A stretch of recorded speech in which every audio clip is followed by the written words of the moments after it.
You, Kristen? Yes, I am. How are you? Oh, hello, how are you? Good. You should have seen me getting out of my other meeting. Actually, I was glad to leave it, saying I had to go. I thought I thought it was at 6. I wasn't thinking that it was. Oh, that's okay. Yeah, this one starts at 6 Central Time. Yeah, good. So Well, I know I'm early, but I'll tell you, the last thing I wanted to do was be late. And every once in a while, well, of course, I'm ready because I thought it was an hour earlier. oh yeah. This is excellent. Thank you for this opportunity. Thanks for working with me on this. Of course. And I think this will clock in at about 45 minutes. Is that Okay. about what we wanted, right? That's great. Yes. Okay. Yes. And it's real simple language. So it's not the kind of thing where you're sitting there going like this and checking your emails to try to get some life Okay. back. So there we have it. Okay, great. I am going to mute myself here and And I'll disappear for a few minutes. Now that we're linked, everything is smoothed out. We can breathe and just forget about it. Yep. Hi, Dr. Cross. Okay, see you in a bit. Okay, thanks.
Dr. Van Susteren.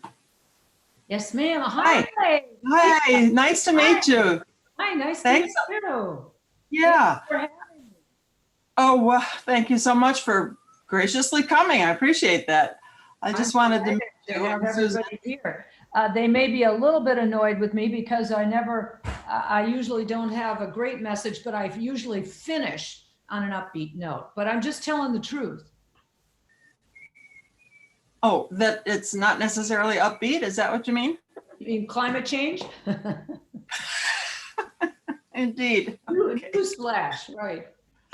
Yeah.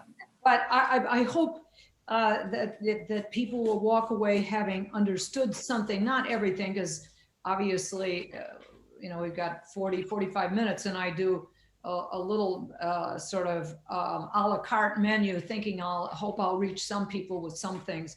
But the hope is that they will have had a first exposure to the breadth and depth of the psychological aspects. Great. Yes. And I did that little the survey. Oh, did you? To educate myself. Oh, yeah, I came out about 1/3 each of 3 different types. Did you? But I don't remember which one I'm not anyway. Well, I'm kind of a hybrid between 2, which is revved up, and then withdrawn. I get revved up, and if I don't get anywhere being revved up, then I withdraw until I recover. Yeah. How about you? Tell me, are you a native of Illinois? Not exactly, but yeah, I've been here longer than anywhere else, so You're getting that's close enough.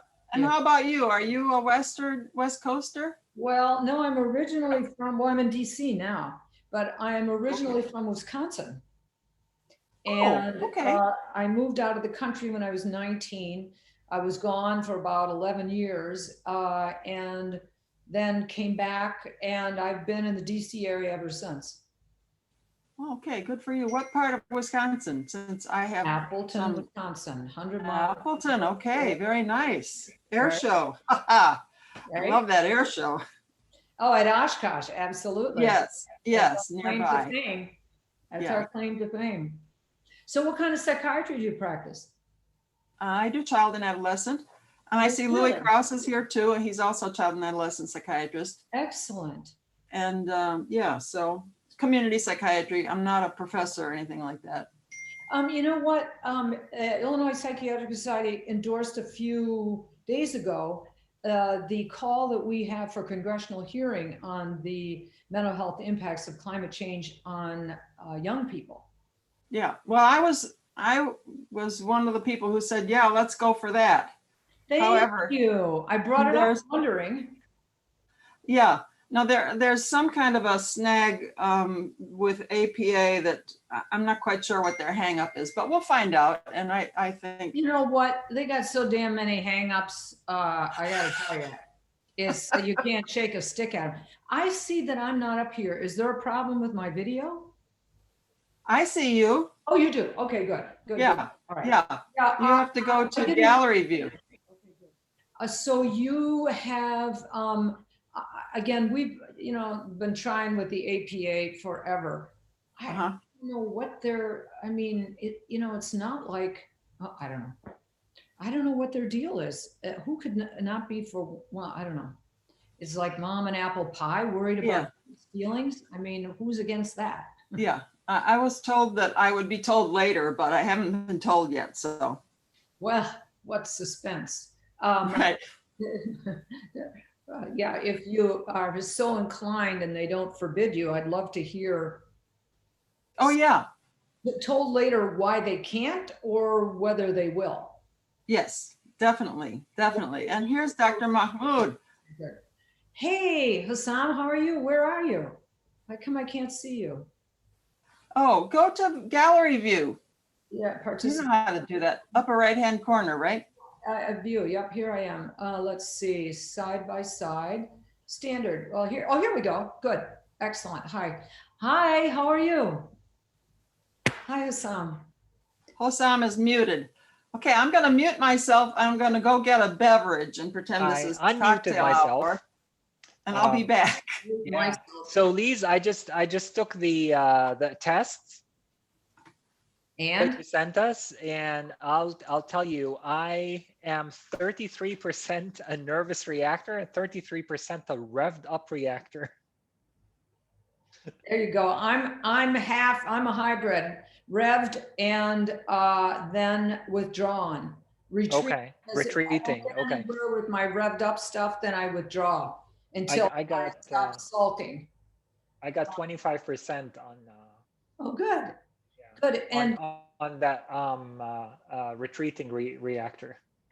oh, good. Okay. Well, it's always kind of fun to see what people are. And we do get people who seem to fall into the same sort of hybrid arrangements, like 1 and 3, 2 and 4. Although obviously it's just a kind of, it's a kind of a thing for fun to get people thinking more than anything else. Yeah. And also this book was not really written for my colleagues. It was written for Middle America to try to get people to be a little bit more aware of what their opportunities were. Mm. So I see that, is it Lewis? But he's muted. Hi, Lewis. Hi, There we go. Dr. Kraus, How the are you? default is mute. The default is mute for our meeting tonight, and then we'll unmute when we talk. Do we do first here. names, or are we more formal typically in this group? You know what? We have never had this meeting during COVID. We've never had it virtually. It's always been a pretty formal meeting with, you know, kind of either having the APA president be present and give a talk. I've had usually legislators. Sure. So it's this time in the context of COVID, we moved virtually. It's I think I believe we had 200 attendees last year for our annual meeting.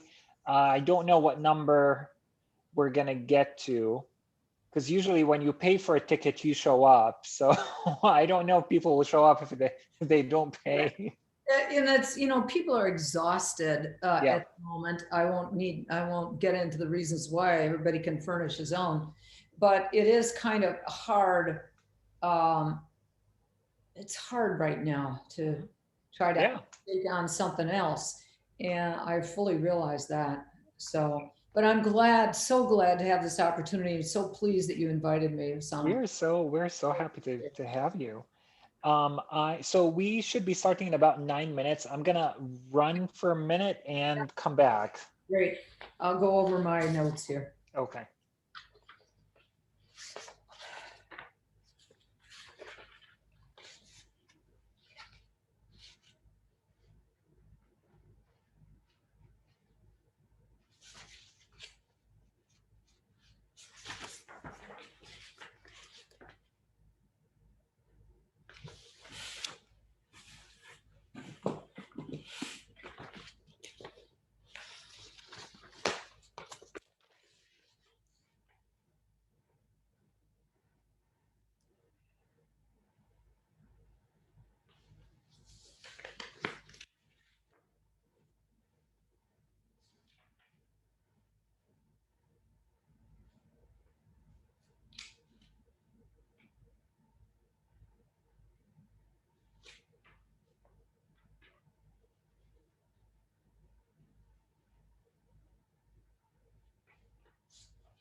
Hey, Lise, Hello. it's Christine Cotter. How are you? Oh, Christine, how come? Oh, that's so great. Hi. Hi. So it's showing me as my son Eli, though, because I'm doing 2 meetings. I'm doing you look fabulous. You look Oh, so good. thank So you. I'll call you after Thanksgiving and we'll talk about what I can do to help you, okay? Fantastic. Fantastic. Because I know all the executive directors. That's what I do for my job. I'm so excited to have this discussion. It sounds like you're doing well. You sound full of good energy. I am. You look great. But all right, I better get on my other meeting, but I'm going to listen to you and do this meeting too. All right. See ya.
I hear the bells. I hear the bells from the church tower across the way. Oh, that must mean something. It must mean it's 6 o'clock and we have 25 participants. And so here we go. All right. Yeah, hey, my name is Susan Shearer. I'm the current president of the Illinois Psychiatric Society.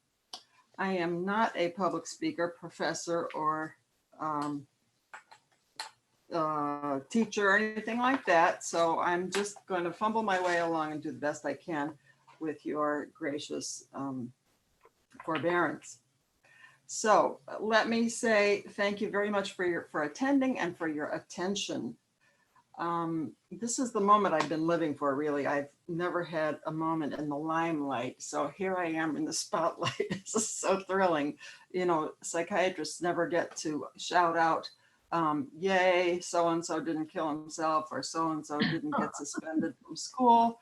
So, you know, but we do celebrate those victories in our own, you know, personally, quietly in our hearts. So anyhow, here I am in the spotlight.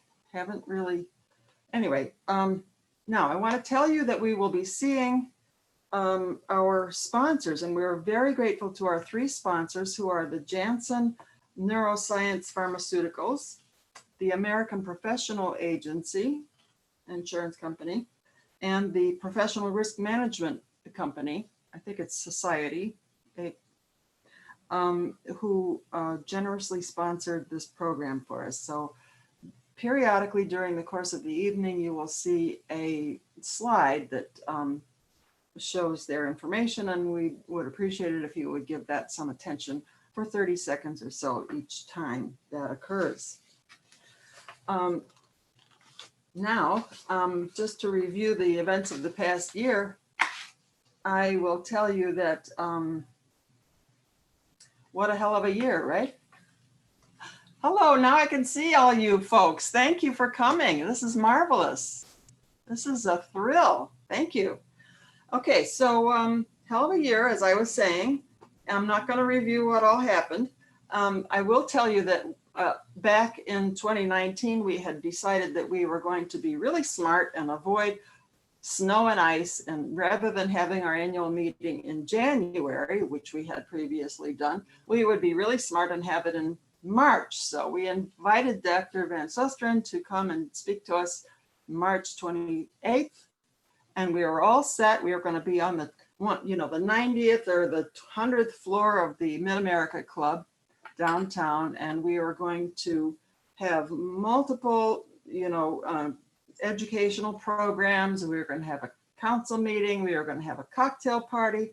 We were going to have a lavish dinner. And wait for it, because of Dr. Mahmoud, we were going to have a DJ and dancing. But of course, you know what happened in March 2020, and that all that didn't come off. So instead, we've been waiting. We put it off. We kind of rescheduled it a couple of times. We worked with Kristen and Merle had worked with the Mid-America Club to see if we could rearrange things. But anyway, we decided to go ahead and just have this online. So that's how we got to here. Excuse me while I refer to my notes, because yeah, like I said, okay. So that the last time we were together as a group was on Groundhog Day of 2019. It was February the 2nd, and now through the magic of cyber Zoom, we're all here together this way, and this is much easier. We don't have to deal with, high heels and sequin gowns and, travel and hotel, what have you. All right. So Sandy giving a thumbs up. Me too. All right. So I wanted to say a little bit about what we've been up to. I'm very proud of the Illinois Psychiatric Society and of you all participants. And I'm proud to be part of the American Psychiatric Association, our parent organization as well. I feel that we can make a difference. We do matter to our patients and their families and to the state of Illinois. And we matter to them both individually, and I think we can matter to them at a public health level. I hope so. Our collective voice on behalf of people with mental illness and substance use disorders is very important to legislators, as well as necessary for legislators and the public to hear. So we need to raise our profile, I feel personally, and not be so under the radar. Working together, I feel that we can make Illinois a happier, healthier place to live and work. Now, I'll just mention a few of Illinois' recent legislative successes. With the help of APA staff, IPS drafted telehealth legislation, and Dr. Mahmoud gave testimony in Illinois to the legislature in Springfield during our last IPS advocacy day. I don't know how many people attended that, but it might have been 50, enough to fill up an entire bus. And we went around, as we do annually up until this year, to visit with our representatives and senators and tell them what we're interested in and ask them if we can help them in some way. Anyway, so Dr. Mahmoud gave a presentation to one of the committees, perhaps the insurance committee, but whatever it was, about telehealth. And that was awesome. And that was before coronavirus. Who knew that telehealth would be as important as we all know that it is today, right? Okay, so more recently, this fall, IPS and 24 other professional organizations have come together to form the Coalition to Protect Telehealth. And the goal is to maintain insurance coverage at the same rate as in-person care, and to include audio-only visits, as well as to limit additional fees. I can't tell you the details on that, but other benefits that have been included in Governor Pritzker's Executive Order number 9, where we've been allowed to do telehealth more flexibly than we had been in the past. So this is very important because together, all of us medical societies and the hospitals and all the providers who are relying on a daily basis on telehealth can stand up to the insurance companies more effectively. Still, it's going to be hard, and we've been told to brace for impact. Now, I didn't mean that. I mean brace to prepare for an intense battle. So that's all I'm going to say about telehealth. Another item that we worked on was the We passed a bill drafted again by the IPS, APA in collaboration that requires the Department of Insurance and the Department of Health and Family Services to pay for the collaborative care codes. This allows care managers to be paid for the work that they do to facilitate the care of psychiatric and mental health and substance use problems of patients who are seeing their primary care doctors. So the psychiatrist helps the primary care doctors, and the collaborative code makes that more feasible. And so we got that passed. Incidentally, John Kern, member of IPS, gave a fantastic presentation during the Groundhog Day event last year, 2019. He gave a training for like several hours about how this collaborative care model works. That is, his organization is based in Washington State. Anyway, I'll go on from there. Whoopsie. All right, so the legislature also passed another IPS bill requiring the Department of Insurance and HFS to create committees that would revise the process of prior authorization for prescriptions. And we have the committees, and we're making some headway, and we do expect these forms to be finalized soon. This would be one form for public insurance, one for private insurance, that would simplify and streamline the process of getting prior authorization for prescriptions. Okay, I'm going to come to the end soon.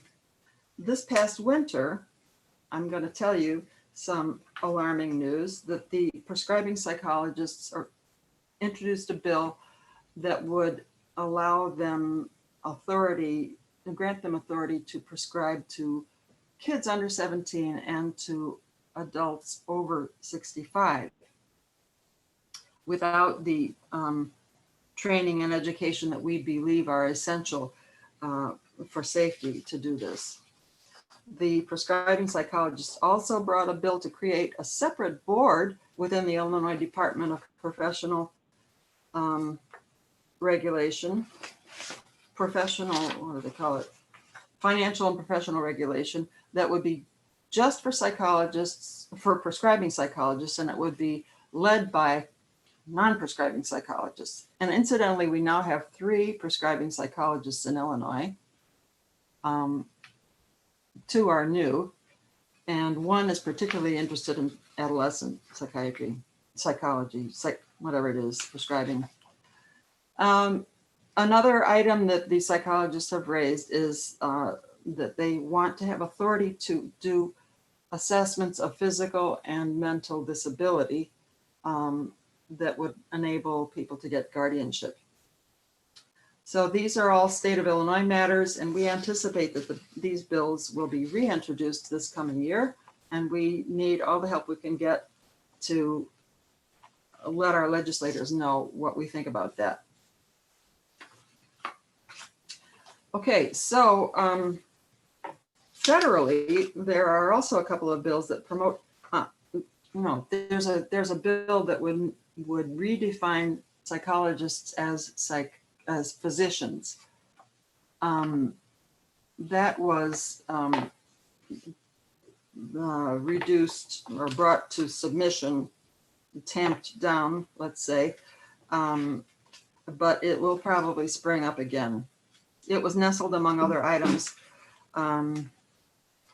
So also, besides that bill, there are a couple of bills that promote wellness among healthcare professionals and allow for funds to support programs that offer mental health services to healthcare professionals. And one of these was developed by our very own Congressman Raja Krishnamurthy, and we met with him over Zoom to talk about this. He's a very nice guy. The other bill on a similar subject is the Lorna Breen bill, in honor of the emergency doctor who tragically took her life during the coronavirus pandemic. So we participated in many meetings with Illinois state senators and representatives.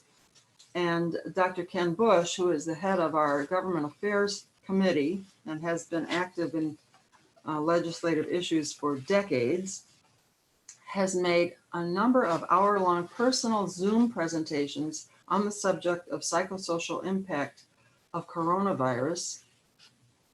And he gave these to over a dozen different interested and grateful legislators. And so that was a really excellent example of making a connection and a relationship with legislators that allows us to later go back and say, we want to talk about this other thing now, whatever that may be. So here's where IPS comes in. It's our duty and privilege. This is my punchline. Okay, I'm coming to the end. To tell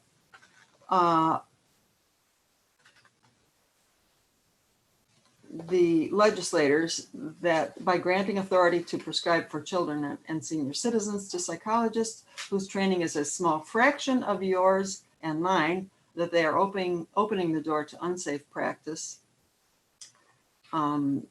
It's true that psychologists can study pharmacology online or even in a class, and they can shadow a physician for a month or even a year. And now they can become licensed. And there are 3, as I said, in Illinois at this time to prescribe for people between 17 and 65. But that's not what your residency was like, and it's not what mine was like.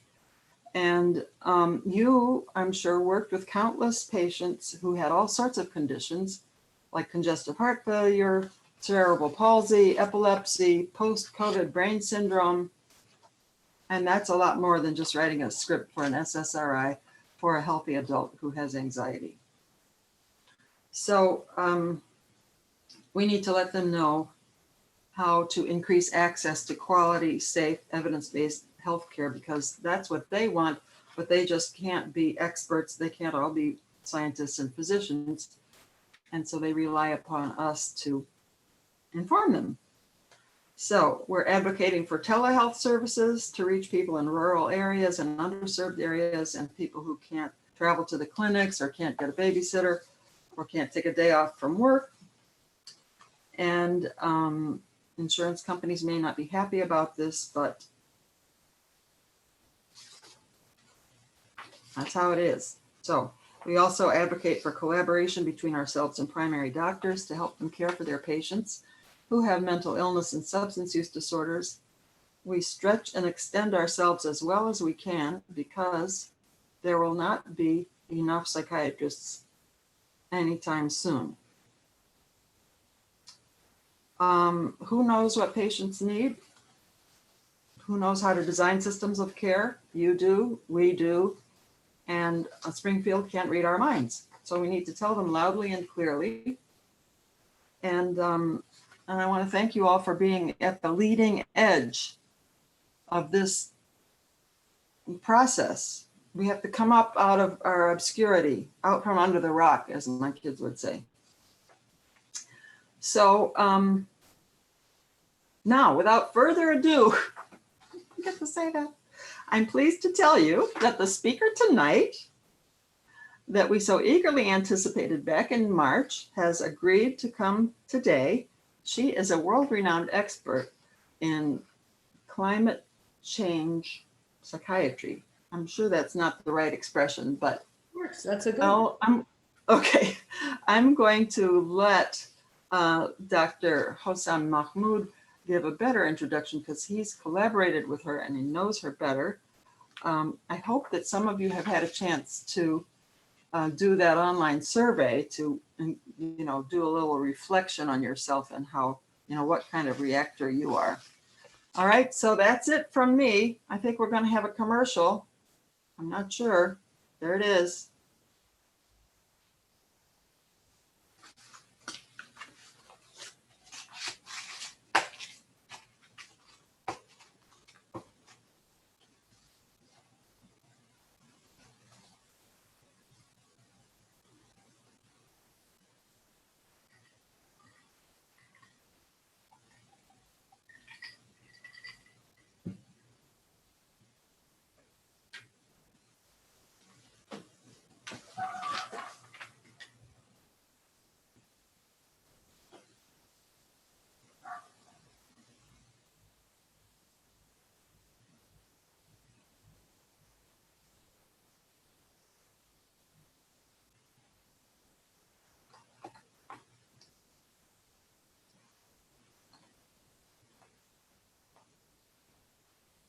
Hi, everyone. Good evening.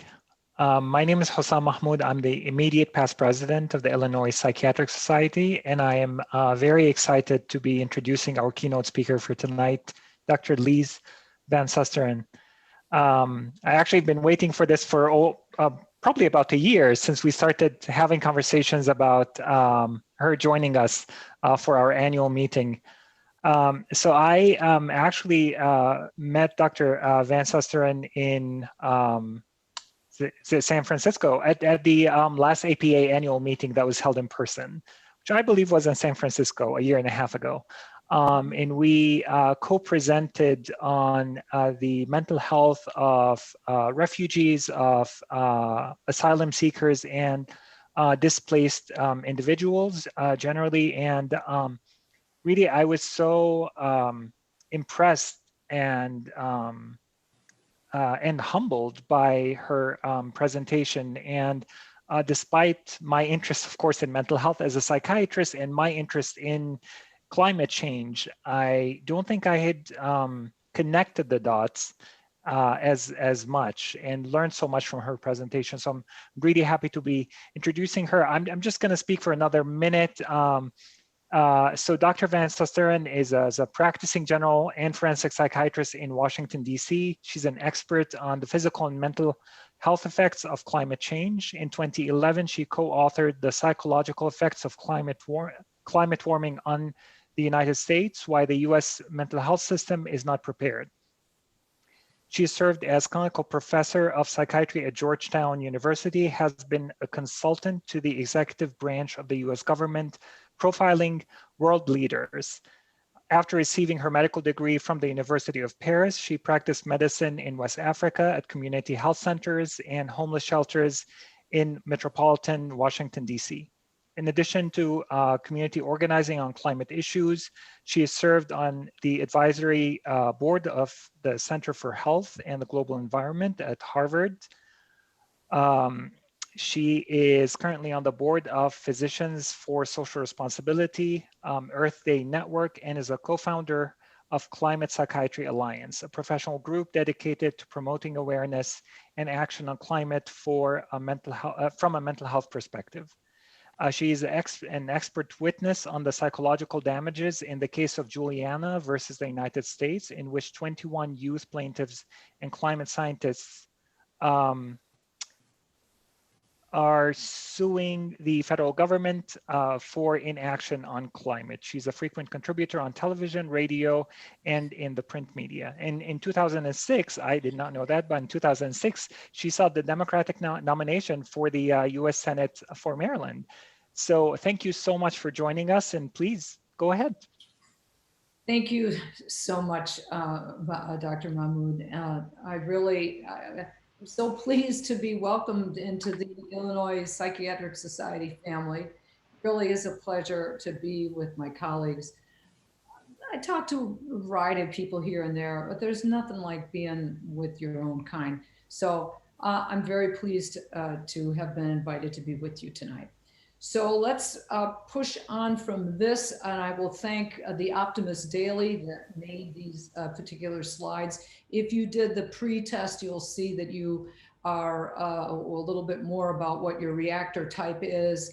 And I'll give you, honestly, my reactor type, I'm sort of a hybrid. I'm the revved reactor and the retreating reactor, kind of a hybrid. The revved, if I get all in a lather about something, and then nobody pays attention to me, then I go into retreating mode. So that's why I'm kind of a hybrid.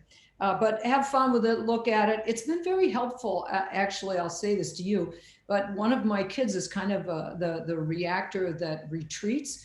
And since I'm the revved up one, if I would be knocking on her door asking her, well, come on out and talk about it, then you can't just be mad. And she was in there, her coping style was to withdraw.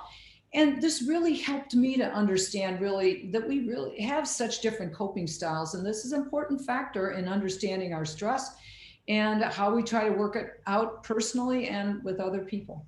So there we go. We can push on to the slideshow and I will play right now. So I wanted to, there's a picture of our wonderful galaxy, obviously. But I wanted to say or acknowledge, obviously, that there's a lot of stuff that we could talk about tonight. But the topic is the psychological aspects of the global climate emergency, what we need to know and what we need to do. So in part one, we will look at the emotional toll of extreme weather events and chronic climate conditions, addressing those that carry the biggest psychological burdens. In part two, we will look at resistance and getting climate messages to register. Part three, we will discuss the empowering and unique actions we can take. So when talking about the climate crisis, I have been told that Dr. Van Susteren, I'm sorry to interrupt, but we don't have your slides up. Don't. Okay, well, let's see what we can do about that. Hold on. How about this? Let's see. Let's try. You got them now? Yes, thank you. Yep. Okay, good. All right, so there you go. This was just the part that I was saying when talking about the climate crisis. I have been told to tone it down so that it isn't so scary. And I want to add that it is scary. And I'm not going to mince words. Watering down the message in order not to upset people creates the dangerous illusion that our situation isn't as serious as it really is. So bear with me, the good news will come at the end. And while some harm is baked in, we can do so much to bring the planet back to safety. And everywhere we look, people are waking up. So everything related to climate change, all the losses, injuries, illnesses, and displacement from extreme weather events, storms, floods, fires, heat waves, and the slower moving chronic and indirect impacts from sea level rise, droughts, ocean acidification, poor air quality, the spread of disease and problems with food and water, mass migrations, and then all of the geopolitical ramifications carry with them an attendant emotional toll. So when you talk about the mental health impacts, they have to be conflated with the physical impacts as well.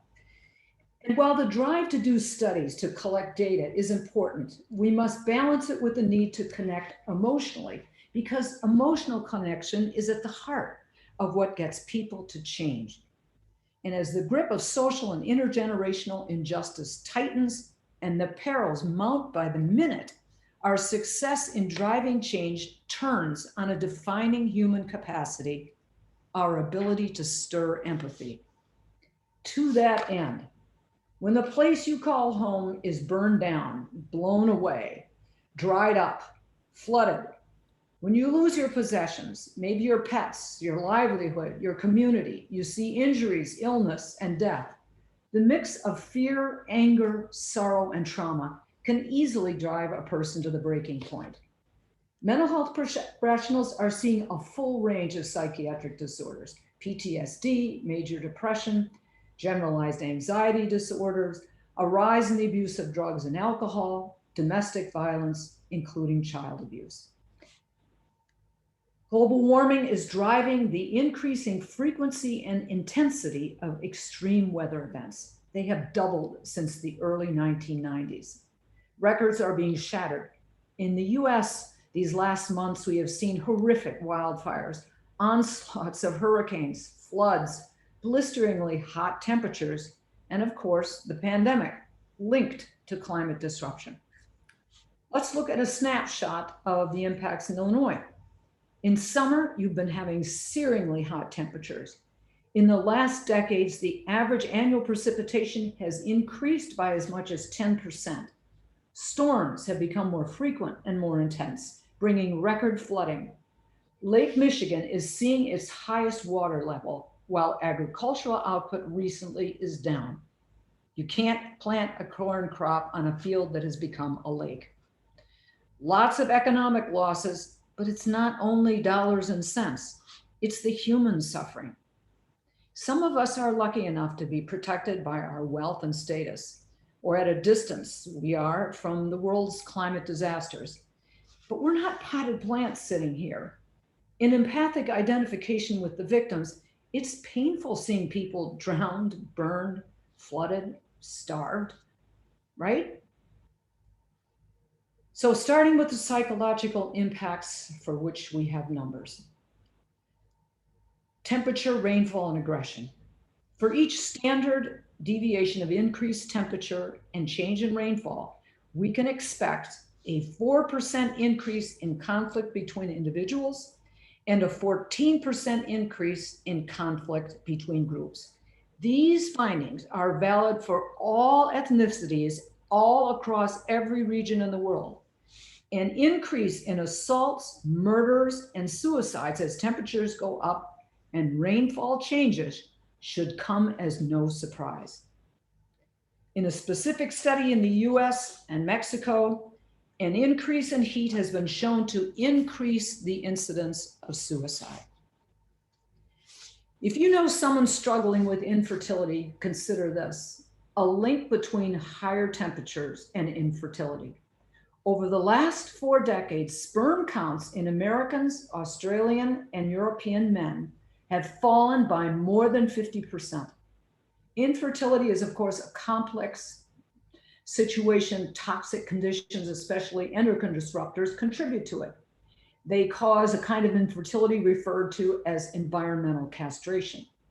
But new research shows a link between infertility and higher temperatures. The lowered infertility, and get this, appears to be transgenerational, passed on into the next generation. Chronic climate conditions, drought. What despair comes from watching and waiting for rains that don't come? Drought creates deserts that are taking over large swaths of land, forcing migrations that destabilize regions, with the loss of community and the tension of outsiders coming to establish communities. And when the water becomes scarce, conflict is right on its heels. Many of the great rivers and lakes of the world are drying up. The Mekong, the Ganges, the Tigris, the Euphrates, the Rio Grande, the Colorado. The UN says by 2030, nearly half of everyone in the world will be living in countries highly stressed for water. While any suicide is the result of complex forces, drought from persistent high temperatures is a cause of the explosive rise in suicides among farmers in India, rural Australia, and South Africa. Tens of millions of Americans live on coastlines. This is sea level rise. Worldwide, hundreds of millions live within 30 feet of sea level. Without a sharp reduction in greenhouse gas emissions, former NASA climate scientist Dr. James Hansen warns global sea level is likely to increase 10 to 13 feet, 10 to 13 in as few as 15 years. Parts of our coastal cities would still be sticking above the water, he says, but you couldn't live there. Small island nations are being swallowed up: Kiribati, the Maldives, the Marshall Islands, while relocation has begun from Shishmaref in Alaska, St. Charles Island in Louisiana, and now Charleston, North Carolina. Parts of Miami are flooded nearly daily. Air pollution. The World Health Organization reports that 9 out of 10 people breathe unhealthy air every day. Air pollution is largely the result of burning fossil fuels, coal, oil, and gas. When they're burned, they create pollutants that undergo a chemical reaction to form particulate matter. Warmer temperatures speed up these chemical reactions, causing pollution to become more concentrated. When we inhale, particulate matter is drawn into the body, its size determining how it penetrates our defenses and lodges in our tissues. Coarse, fine, inhalable, and way over on the right of the image, ultrafine. Note how ultrafine particulate matter is spread after we inhale it via the bloodstream, all throughout the body. The presence of this foreign material in our bodies triggers inflammation. Polluted air is a factor, of course, in respiratory and cardiovascular diseases, cancers, permanent decreased lung volume in children. It is linked to dementia, including Alzheimer's type, and to other neurodegenerative disorders such as Parkinson's disease and amyotrophic lateral sclerosis. Breathing polluted air reduces cognitive abilities in older men, causing a steep reduction in scores on verbal and math tests. Multiple lines of evidence support a link between neuroinflammation in major depressive disorders, bipolar disorder, schizophrenia, obsessive compulsive disorders. Emergency room visits for anxiety, including panic attacks and threats to commit suicide, are significantly higher on days with poor air quality. Ultrafine particulate matter is especially worrisome because of its small size. It easily traverses the alveoli. It can cross the nasal mucosa to using the olfactory and facial nerve endings to ferry it directly into the CNS. How much ultrafine particulate matter is in the air? Well, we don't know because regulations to measure it, believe it or not, do not exist. Yet ultrafine particulate matter makes up the bulk of the particulate matter in the air. Less than 1/3 of US counties even measure any particulate pollution at all. Something obviously activist docs need to address. Children exposed to particulate matter are more likely to have symptoms of anxiety and depression. Higher concentrations of CO2 alone impair cognition. Exposing workers to increasing levels of CO2 has significant impact on their cognitive functioning. The testing, this is done at indoor concentrations to which Americans are frequently exposed, shows the most serious decline, as luck would have it, in our ability to think strategically, to use information, and to respond to a crisis.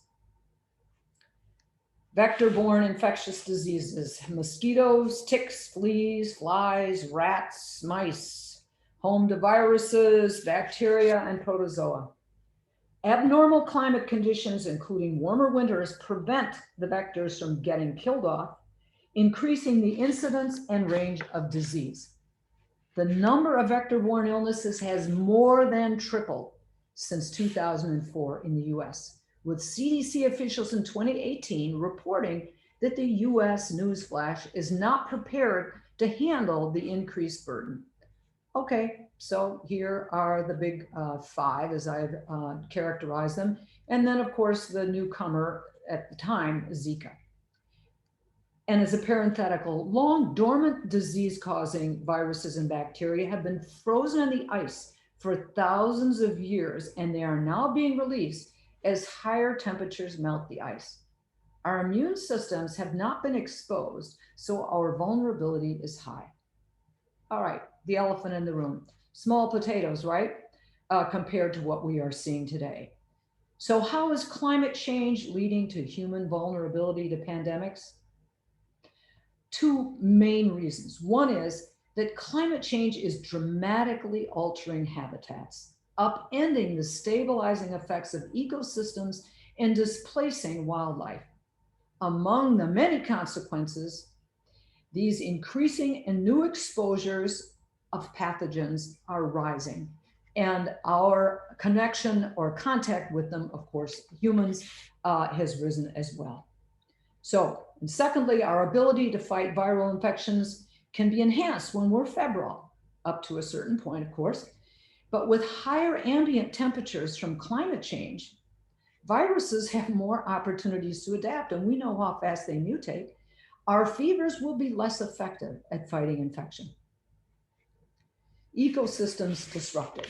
Quoting my friend Gary Cohen of Healthcare Without Harm, you can't have healthy people on a sick planet. Our food supply is at risk. Climate change leads to food insecurity by reducing the amount and quality of the food we can produce. Food insecurity damages our health, it harms our communities, destabilizes governments. Every 1 degree centigrade, equivalent to less than 2, well, you know that, rise in temperature results in an average 10% decline in food and agricultural output. The price of food goes up. In parts of the world where 80% of one's income may go for food, higher prices mean hunger, and rationing, where caregivers have to choose who gets fed and who doesn't. Tension over shortages tears communities and families apart. High levels of CO2 lower nutrients, chiefly zinc, iron, magnesium, and protein in exactly the crops the world's poor mostly depend on.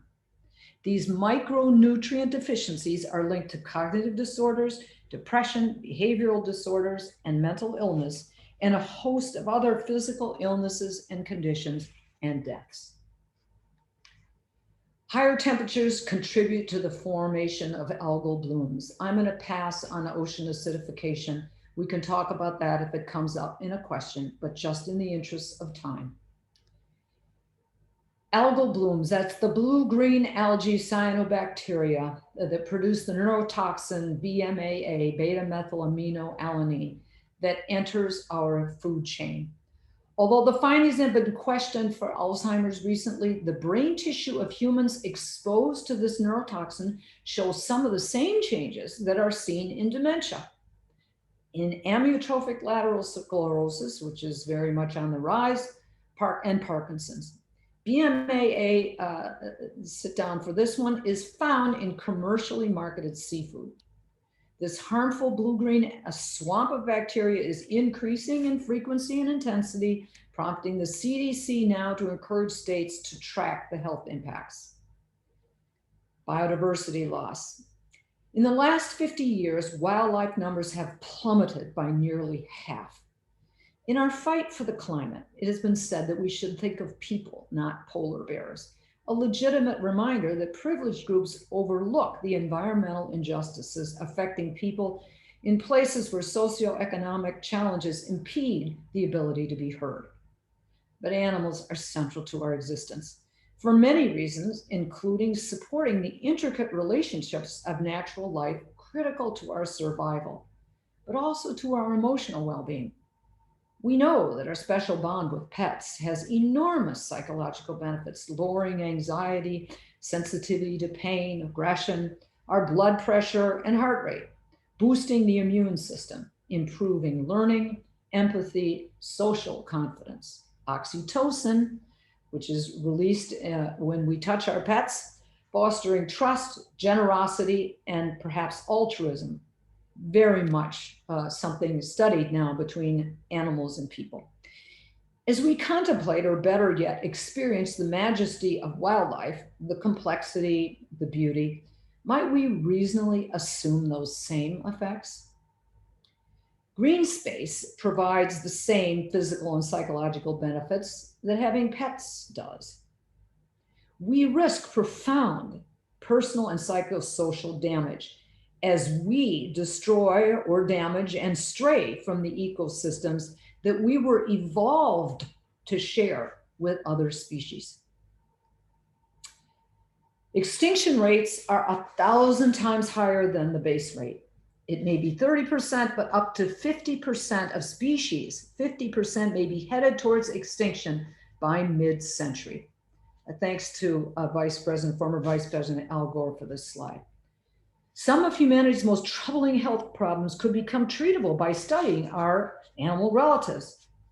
I'm going to speak about some of the examples of animals that carry a treasure trove of potentially life-saving information and are at risk specifically or are from a class at risk. First of all, African clawed frogs. They produce antimicrobials that make them immune to common human infections. They could be the key that unlocks a whole new class of antibiotics. Not bad in an era of antibiotic resistance. Polar bears. During months of denning, when they are inactive, conditions that cause massive calcium loss in humans, polar bears emerge with their bones fully calcified. How does that work? It doesn't in captivity. Think breakthrough treatment for osteoporosis. Dog sharks. They secrete squalamines that cut off the blood supply to ovarian and lung cancers, maybe other cancers too. They are potent antivirals, and they are being studied as a treatment for Parkinson's and macular degeneration at Sloan Kettering. Cone snails, they secrete substances that have 1,000 times the pain-killing capacity of morphine. And they're already being used in the spinal fluid of people with intractable pain. They're threatened by coral reef die-offs. Would research here help manage pain better in this era of the opioid epidemic? Salamanders, this, I think, of all the ones, this is the craziest. You cut off a limb and they grow a new one. We know this is hidden somewhere in our DNA, but where? It has become a race against time to get the data before these and other at-risk species are lost. National security and geopolitical consequences. Climate change is a threat multiplier and in some instances the root cause of destabilized regions. Look at this. Hundreds of thousands of Syrians became refugees when shortages from the worst drought in 900 years sent them on the road looking for food in places that didn't want them and wouldn't help them. Secret cables sent to the CIA predicted the Syrian government would fail as a result of the combined turmoil of drought, scarce resources, and existing tensions. US analysts long predicted that in fragile states, violence would lead to chaos and a power vacuum that would give rise to terrorist groups, as indeed it did. A second a geopolitical issue, of course, something that Dr. Mahmoud and I talked about last year, the explosion of refugees looking for safety and not finding it, driving up fears of the other and a resurgence of fiery, divisive nationalism that is fracturing post-World War II coalitions, the European Union, and straining democratic ideals all over the world. As a former CIA profiler, I gotta say, I fear for our democratic way of life. In times of peril and scarcity, we see a rise in authoritarian government because people turn to what they perceive as strong leaders to protect them. They may be willing to give up their freedoms in exchange for the promise of perceived security. Heaven help us from the tyrants this can unleash. Norwegian sociologist Steinringer warned in 2014 that the UK and the US were in trouble because of three major stressors. Look at what history has to tell us.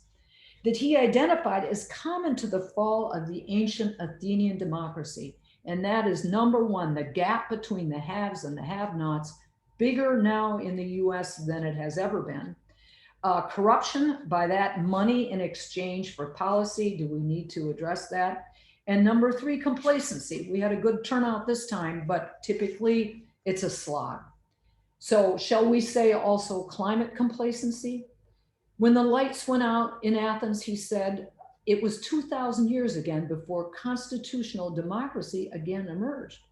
Democracy is not a default form of government. We must steel ourselves now in dedication to the work ahead at this critical moment in history, because we are the ones who are here. Special populations at risk. This slide is blank so we can reflect. The populations are the elderly, the sick, the disabled, the mentally ill, the poor, those living in the bullseye of disaster-prone areas, along coastlines and rivers, tornado alleys, inner cities with the heat island effect, and first responders. And then there's pre-traumatic stress condition, which left out of the list of these especially vulnerable are the climate experts and activists, the climate Cassandras, who in the grip of images of future disasters, they can't get out of their minds, and they're desperately issuing anguished warnings. The climate Cassandras can suffer with a version of the classic PTSD, which I reasonably, I believe, dubbed pre-traumatic stress reaction. And I can affirm that I've struggled with it. Our children are aware that the opportunity, the window of opportunity to stop the worst of the impacts of climate change is closing. In Australia, in the first published climate change delusion, a depressed 17-year-old boy was hospitalized for refusing to drink water. He believed it would bring death to millions in his drought-ridden country. I talked to the doctor at Melbourne Children's Hospital who treated him. He did not want me to use his name, but he said that he has, quote, a whole clinic full of kids with climate anxiety. Should I have a baby? It's a question increasingly being asked by young people worried about climate chaos and the carbon costs of bringing another person into the world. A doctoral student in anthropology at a prestigious West Coast university and one of his friends, whom I have been in contact with, and others, have discussed, quote, rational suicide in the face of climate and carbon impacts. Then there's transgenerational epigenetic inheritance carried by an on-off gene, segments of our DNA that code for stress and produce anxiety can be awakened by psychological trauma and their activated state passed on to our children and their children. And this is an additional component of the mounting psychosocial threat. Not everything that counts can be counted. Downstream social dimensions of climate trauma must be addressed, for it is the inchoate, insidious, complex, and unconscious psychological states driven by climate trauma, not lending themselves to study in precise numbers, that are the most profoundly damaging and drive systemic emotional conditions society will find difficult to treat and surmount. The waves of injury from climate trauma and frustration are already reverberating across our communities, the workplace, our families, ourselves, cumulatively taking a toll on the national mood. Repercussions from a stressed out national mood, as we can now see. And by the way, I forgot to say this, or maybe I did say it, everywhere you see COVID, stick in climate because it's the same thing. Repercussions from a stressed out emotional mood drive our economy, our politics, our relations with other countries. It shapes our culture and increasingly affects how we treat each other.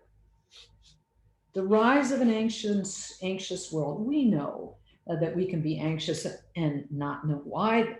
We can be anxious and not even know that we are. Sometimes anxiety is manifested as anger or another emotion or state that doesn't even suggest the root cause. We can be anxious and give it the wrong name, often if the real source is especially unsettling. We don't always recognize the psychological toll that anxiety is taking on us. Unaddressed anxiety is emanating from fears of impotence and vulnerability that emanates from fears of impotence and vulnerability can explain much of the violence in the world. Climate disruption evokes a profound sense of both. So whether we know it or not, whether we like it or not, whether we accept it or not the slightest shred of a doubt exists in my mind that on some level we are already all full of anxiety about climate change. So how can smart people disavow the peril? Well, they can do it for money. Short-term profits are put ahead of our health. Do it for power. Some politician, corporate leaders come to mind in particular. To avoid losing face. If you were a denier before, the confirmation bias assures that it is much harder to change your mind because it admits you were wrong before. Feeling emasculated. Only girly men are afraid of Mother Nature, right? And also no damn woman is going to push them around. These are, men, obviously, I hate to say it, but with weak egos. And another reason is you may be ostracized. Membership in a group often requires not challenging tightly held beliefs.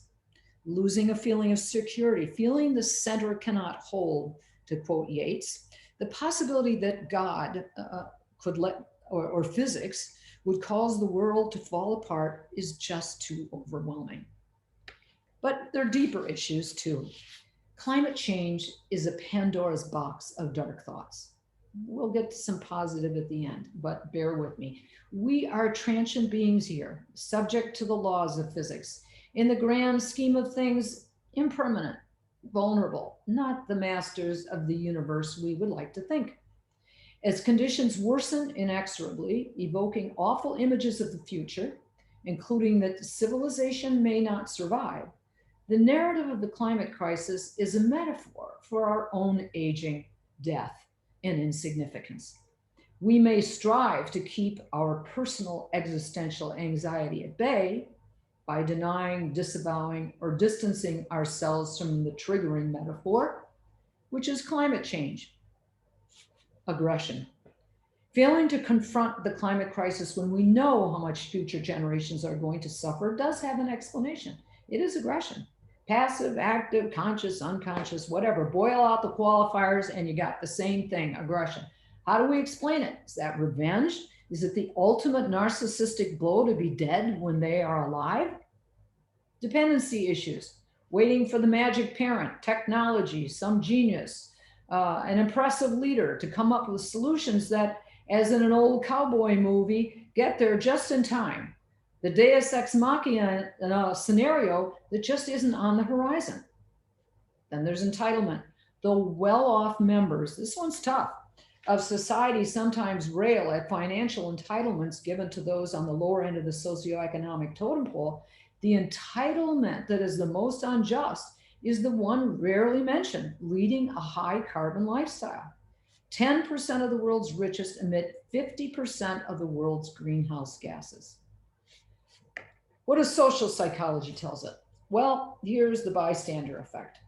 After the 1964 stabbing murder in New York City of 28-year-old Kitty Genovese in the midst of a crowd, social scientists threw themselves into answering the question of how normal people could fail to take action in the face of a crisis like this. In their report, Darley and Latane described the bystander effect. When it comes to intervening in a crisis, they found the larger the crowd, the less likely we are to act. What is the effect of the crowd? Well, diffusion of responsibility, impact of what people around you are doing is that no one else is taking action. So it's social norms, dependency issues, somebody else will do it. Anonymity, no one knows me here. Factors influencing, in contrast, action, and note the important two-step process. This is very important. Number one, that the situation is perceived as an emergency and that an identifiable action can be taken to address it. We'll come back to this. The tragedy of the commons is a social psychological phenomenon first described with the use of pasture land, in which individuals using a shared common resource act independently only in their personal interests, contrary to the common good of all users, and by doing so end up, because of their collective action, using up or spoiling that resource. Easter Island is the poster child of this social phenomenon. Why are we reluctant to discuss climate change with friends? Well, I can shut down a dinner party in 10 minutes or less than that. There is an embargo in my family of even mentioning anything connected to weather. Not even "isn't it a nice day" is on the table. We climate Cassandras know that our legitimate fears can be interpreted as being in a persistent bad mood, a contagious one at that. And yes, it's not only climate that brings stress to life. We have other anxieties that can be conflated. But if you aren't upset, you aren't listening. Let's look at messages that work. So some say drop the doom and gloom. Present the positive images, clear skies, clean water, happy neighbors, because it is said that people don't like to hear unpleasant messages about climate. Or as someone once pointed out to me, Martin Luther King didn't say, "I have a nightmare." That sounds good, but social psychology tells us that what we prefer to hear and what drives us to create sustained behavioral change can be very different. Threat-based messaging increases our perception of risk. So telling it like it is important because it gets our attention. The more likely we are to imagine a dreadful loss, the more likely we are to take action. Threat-based messages stir up anxiety, and we respond to anxiety in different ways, which accounts in part for the disagreement about the nature of effective messaging. For example, cognitive avoiders, you see it here, attempt to control their fears. They will downplay or deny the validity of the message. They can be better reached by going directly to messages about health or promoting climate-friendly social norms. Vigilance, on the other hand, try to control the danger. How do they do it? By focusing intensely on the issue, getting to review and understand everything they can about it. But we can cover both of these types with a two-part message. And here's what's really interesting. And this is that really messaging on climate is a two-step process. First of all, you describe the gravity of the problem using clear language in terms that are easily understood and that get people's attention. And then you pivot, and here's the point, pivoting right away. Here's what we can do about it. The social scientists say this, Darlene Latane said it, and this is why people get all upset about messaging. It's they leave the second half out. And I can say, as for Martin Luther King, he didn't have to say, I have a nightmare. His audience already knew the nightmare, the emotions of which he captured, by the way, and directed into a galvanizing call for social justice. All right, solutions, part 3. Here are 3 domains in which we can, I think, make take game-changing actions, personally, professionally, and politically. So personally, we manage what we measure. Change begins at home. Calculate your personal planetary carbon footprint. Go to cool California, do it. You can see right away what are the dramatic changes that you can make. And then you can offset what you can't reduce. Just by being smart and aware, it's just incredible what we can do to restore our planet. What we eat. The UN Environmental Program has declared that a plant-based diet is the only way to save the world from hunger and climate change. Transition to a low-carbon plant-based diet is imperative. So it's good for you, it's good for the planet, it's good for animals. Traveling by air.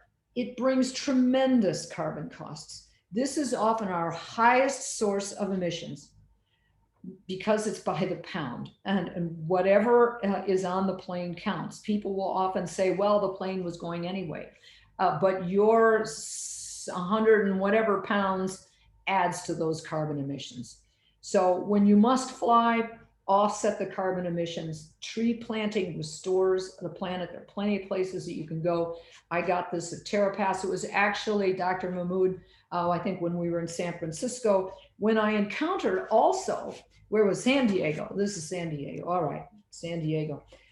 They have carbon offset programs at various airports now. You know, O'Hare, one of the busiest airports in the world, is just sitting there for the taking. Go to the website, thegoodtraveler.org. And let me say this, what one person can do does make a difference. Don't listen when people say that one person doesn't make a difference. Just like our votes on election day, though we act individually, our actions are counted collectively. And our collective voice drives markets, and it sets those powerful social norms that can change a culture. And once it reaches a tipping point, can change that culture more quickly than we ever could have imagined. Now, publicly and professionally, where you work, challenge your institution or organization to be green smart. The health message gets people's attention. We have been immensely successful in getting people to stop smoking, to buckle up, to practice safe sex. This is the Gunderson clinics. I think I said I was from Wisconsin, or maybe I didn't. Maybe you could tell from the accent. But look at this slide. Since 2014, all the Gunderson clinics in Wisconsin have become completely energy independent. They produce more energy than they consume. Call them for advice. Kathy is waiting for you. There's the number. Tell her that I said you should call. You should know that the Washington Hospital Center invited them to come to the hospital, and they did a free audit, and they will go nationwide. Not at the moment, obviously. Don't keep this is something we can do. Don't leave it on the table. And last, politically, 2022 will be coming sooner than we think. If you don't like what you see, if you don't like what you hear, work hard for the good candidates, support their policies, be a voter, and do what we did this time, get out the vote. Getting others out is where we can make a difference, and or run for office yourself. Doctors in office are so powerful. And then last of all, I want to make a personal call to my colleagues. This is my parting sort of message. You know, we know how to break down defenses to get people to move beyond denial. We know how the right words and the right messages lead to change. We get science, suffering, urgency, and lifelong consequences. We know the value of hope and how to engender it even when it's dark. We are good at encouraging people to grow, to heighten their consciousness of the needs of others. As we consider where the public needs to be on climate and what we have to offer, we have largely failed to realize the power of our expertise. With our unique skills, confining ourselves only to traditional roles and services no longer makes sense. We need to be activists who go out and find what is needed. A new subspecialty, climate mental health specialist, is called for, with training to confront environmental and climate injustice and their health impacts, to organize with communities to assess risks and build resilience, to administer trauma-informed care, treat the wounds of climate refugees, and seek out opportunities to influence policymakers. Our canons of ethics tell us it is our duty to protect the health of the public and to participate in activities that contribute to it.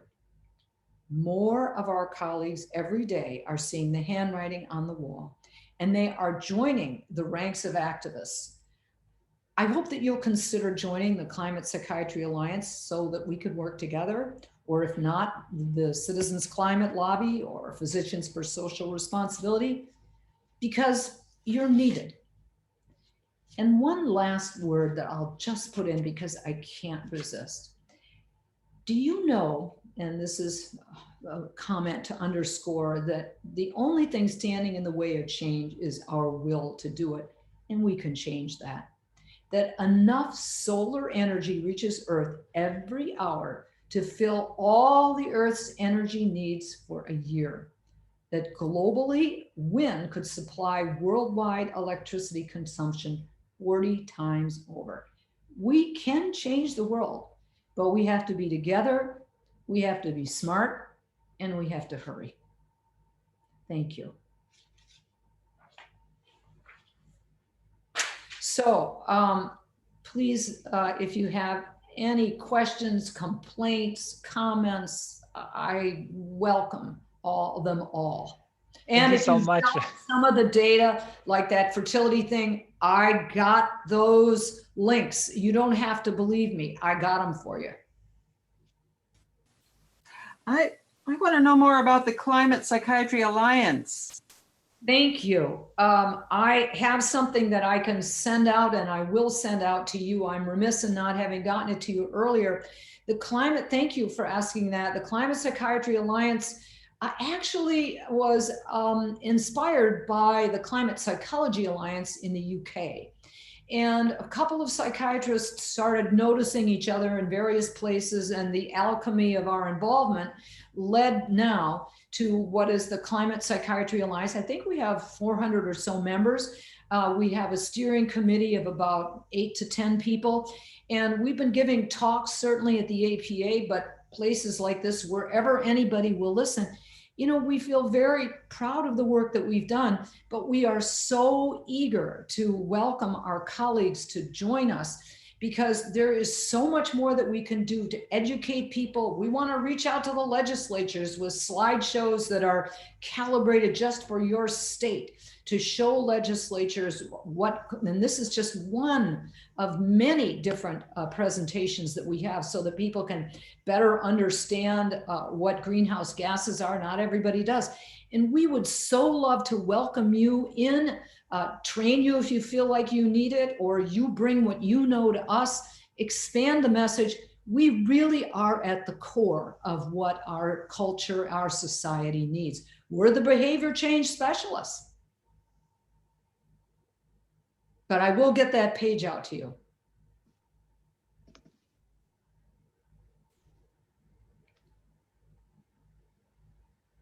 So complaints, Yeah, Mark, data, any dispute questions? data, anything. A question, Dr. Okay. Van Susteren.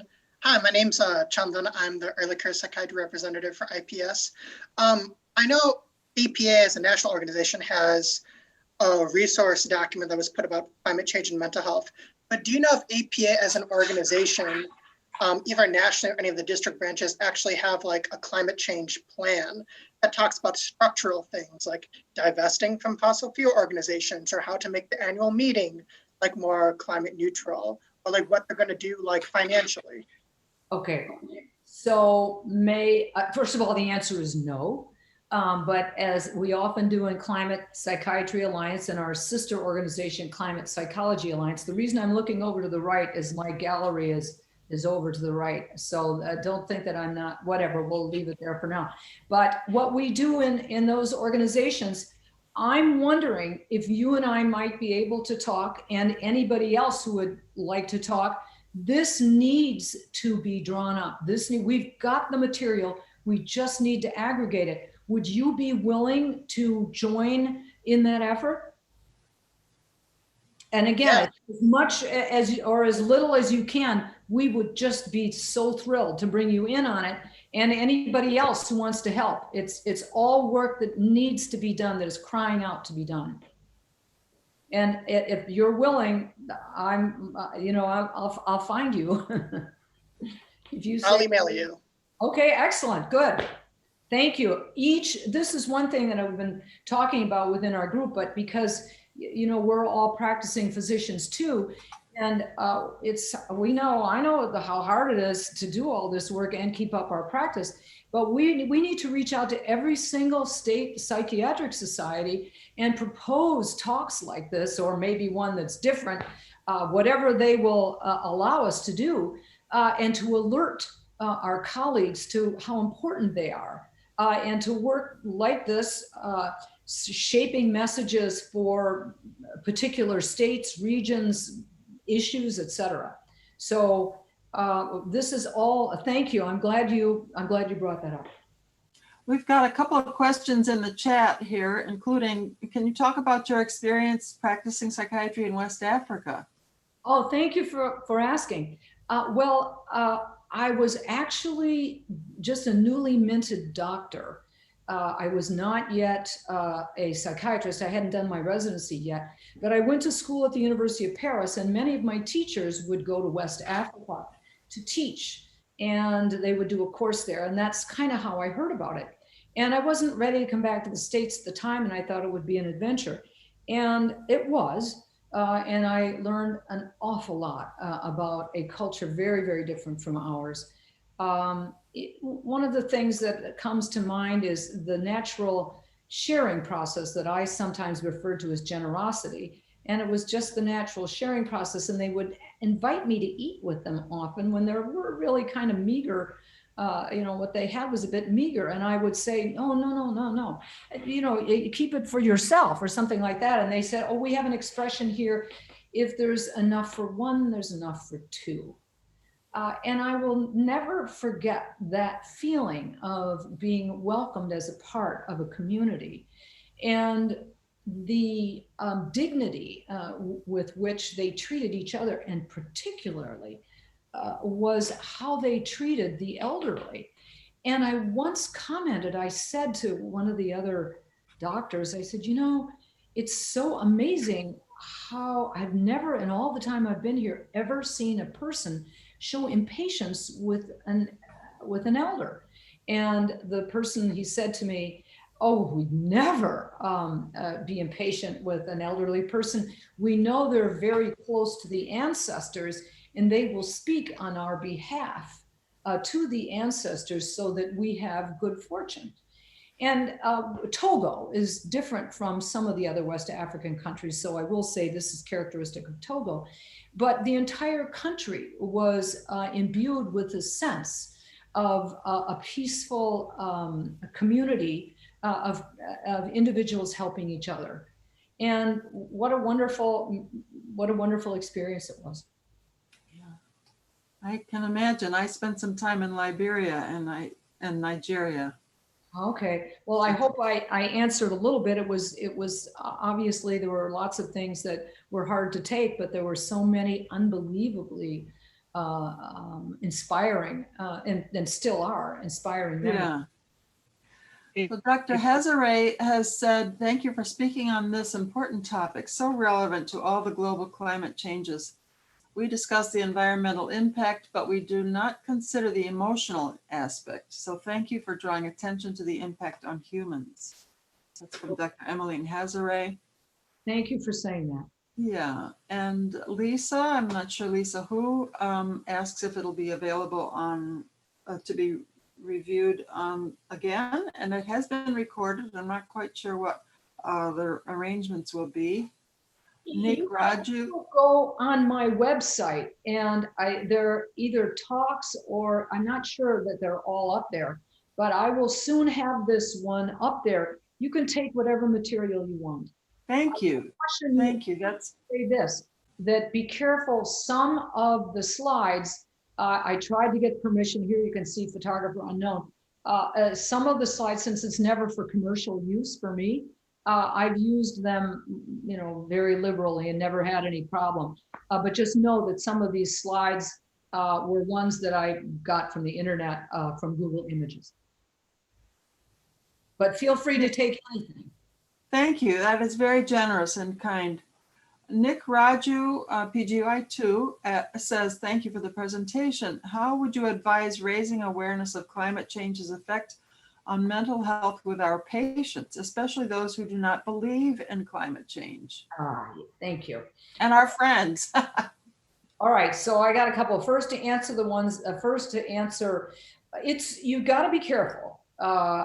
Patients, even ones that you've had for a long time, you have to assume that you always have to keep that the doctor-patient relationship. Here's what I do to bring up climate issues. I never bring it up on my own. If a person comes in and says, you know, boy, it's so hot out there, my God, or a comment like that introduces the idea of weather, I might say, well, you know, I'll say it's been hot. And I get to chatting just a little bit about that.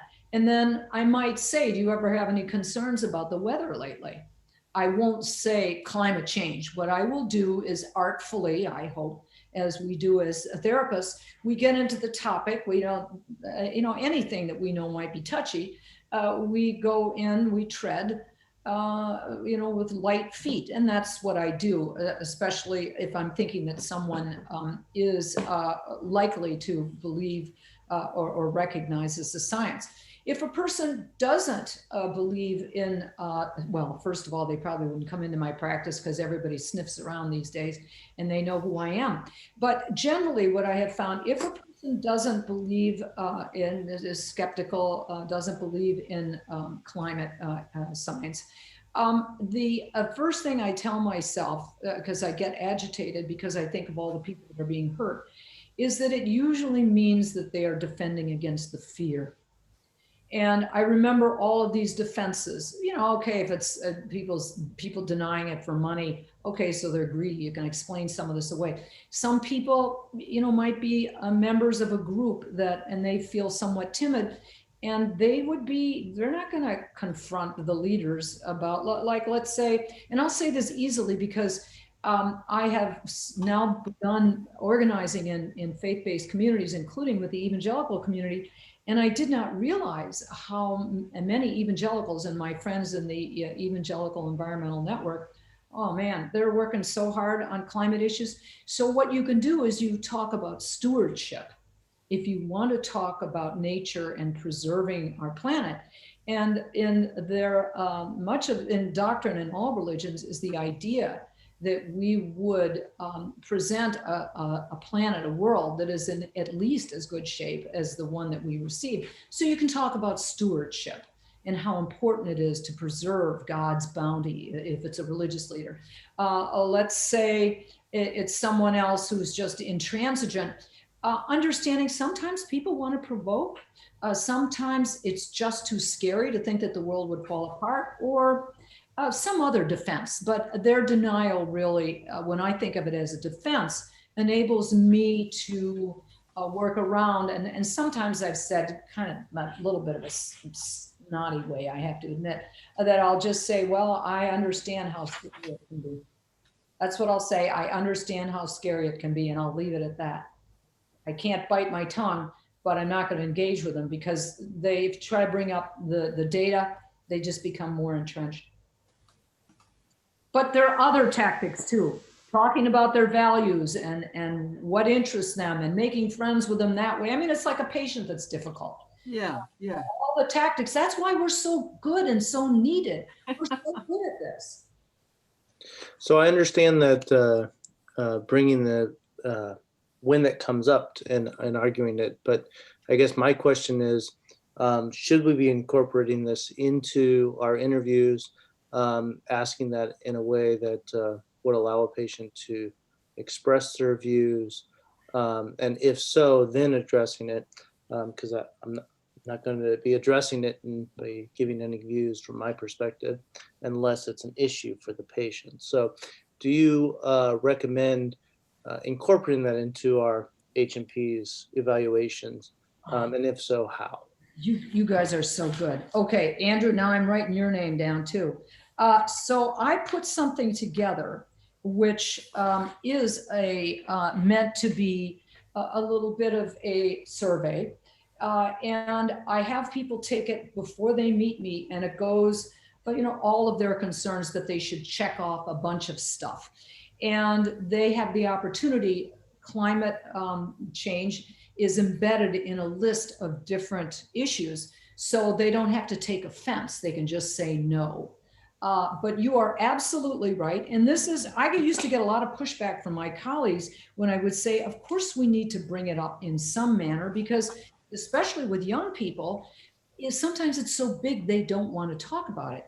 But I mean, we can't say to ourselves that a person who's not practicing safe sex or doing something else that might be injurious to their health, or that they're thinking of harming themselves and things like that. We got to find a way to ask about this stuff. So it's imperative that if they are particularly worried about something, which young people are, some of them are distraught. They're as you saw, they're in despair, they're angry, they feel abandoned. And ignoring the question exacerbates the problem. So I'm agreeing with you 100%, and I've written your name down too as someone to get back to. Maybe we can look at making those surveys something that we can make at least nationally available. People don't want to take them, they don't have to, but we can, if you don't mind, would that be okay? Great. Okay, settled. Great. Yep, that's fine. I mean, I think it's important to recognize what screening questions are great. And so kind of thinking about how do we incorporate it, because if they don't find it as an issue, I don't want to address it. So I think being able to know what issues we should even bother, because these surveys can get obviously quite big, and sometimes I don't want to address things if they're not an issue. Indeed. And again, the younger the patient, the more likely it is to be something they'll go, oh, climate change, and they'll throw their hands up because it has them in such turmoil that they can't even address it. So it does, but I understand what you mean. A couple more questions or comments from Susan Naliles. I'm sorry for pronouncing it that way. Thank you for your observations and sharing your experience. Have you received feedback from national medical organizations like the AMA about the climate change concerns that you raise? Government involvement depends on logical leadership, but influence from medical professionals is more likely to have an impact with major organization feedback to leadership. Thank you very much. I'm going to confess, when Dr. Scherer mentioned our quote parent organization, the APA, I was thinking to myself, being a person who I'm not sure I ever got over my parent protest, which is fine. I'm old enough to say it. And I was thinking, no wonder I'm always fighting with the APA. So anyway, I never thought of it. Yes, our parent, the APA.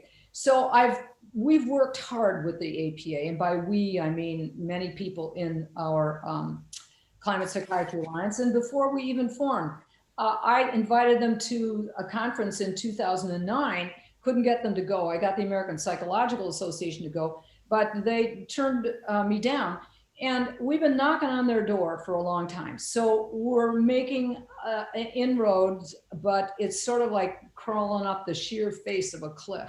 I have to say. What about the AMA? Okay, AMA. So Todd Sack, some of you may know Todd Sack, my green doctor. If you don't know him, look up Todd Sack. Todd Sack has done enormous work with the AMA, which has been much more responsive to the issue, believe it or not, than the APA. Cool. That's cool. Wonderful. Todd Okay, Sack, just a couple more items. I want to say that Dr. Srinivasa Raghavan has called this a nice presentation. I agree with that. As a world traveler, he's witnessed glaciers receding in many parts of the world from Alaska to Antarctica, and there are 4 countries which will not exist in 50 years. Dr. Swantek, Sandra Swantek says, thanks for this valuable presentation. Very eye-opening. I agree with that too. Could you talk more about the Medical Society Consortium of Climate and Health that Climate Psychiatry is part of? Yes.